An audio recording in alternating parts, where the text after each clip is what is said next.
Preterm labor in premature delivery.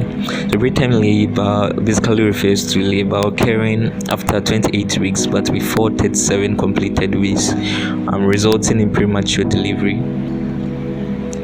The preterm newborn is at risk of death because all its body systems such as lungs, brain, digestive and immune systems are not fully developed, and there is increased susceptibility to infection and impaired clotting mechanisms. The baby is also at risk of birth injuries such as cerebral hemorrhage because the fragile cranial bones do not provide sufficient protection for the brain. Some risk factors for preterm labor include young age of mothers, poor socioeconomic class, and smoking. The causes are maternal infections, for example, pyelonephritis and malaria, and also incompetent cervix, premature rupture of membranes, multiple pregnancies, abortion placentae, and diabetes mellitus, preeclampsia or eclampsia. So the symptoms are regular and painful uterine contractions or abdominal pains, and there may be a show too. The signs that are usually elicited are small maturity, palpable regular uterine contractions, progressive effacement and dilatation of the cervix, ruptured membranes. Investigations are FBC, fasting or random blood glucose, ultrasound scan for those not in established labor. Also for gestational age, so fetal lie presentation, amniotic fluid volume, placental size, estimation of the fetal weight.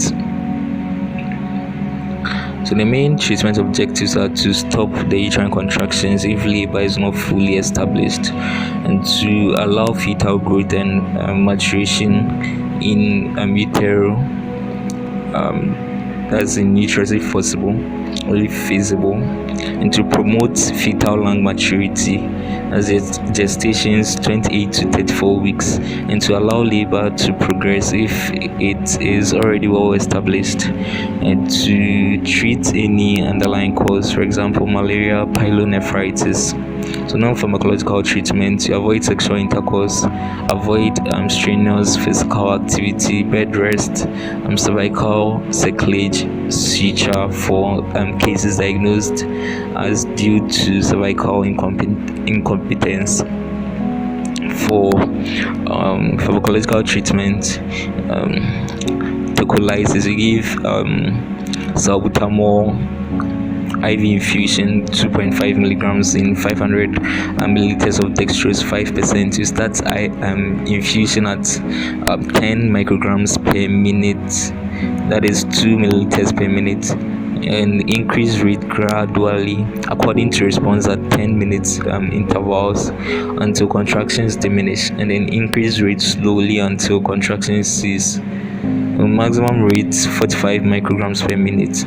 You maintain rates for 1 hour after contraction has stopped, and gradually reduce by 50% every 6 hours. Maximum duration 48 hours. Or you can give nifedipine oral 20 milligrams initially and then 20 milligrams after 90 minutes. And if contractions persist, therapy can be continued with 20 milligrams every 3 to 8 hours for 48 to 72 hours as tolerated by the patient, with a maximum of 460 milligrams per day. So you monitor blood pressure, and you give magnesium sulfate IV 6 grams intravenous load as initially over 20 minutes, and then 2 grams infusion per hour.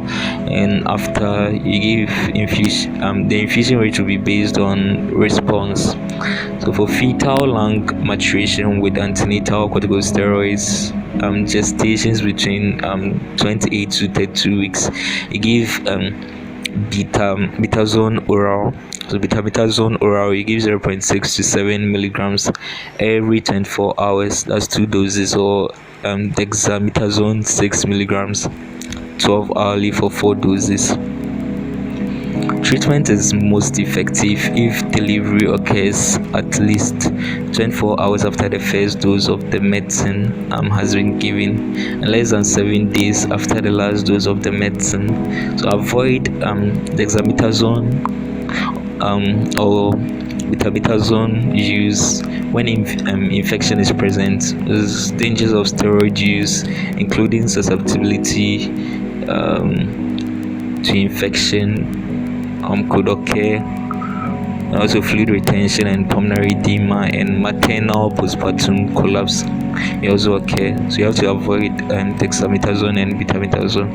Referral criteria: treatment is best done in the hospital where the facilities can support and adequate care of the preterm units is ensured. So therefore, you refer the mother if the clinic cannot adequately care for the immature neonates, and it's better to transfer the fetus in utero to the referral center.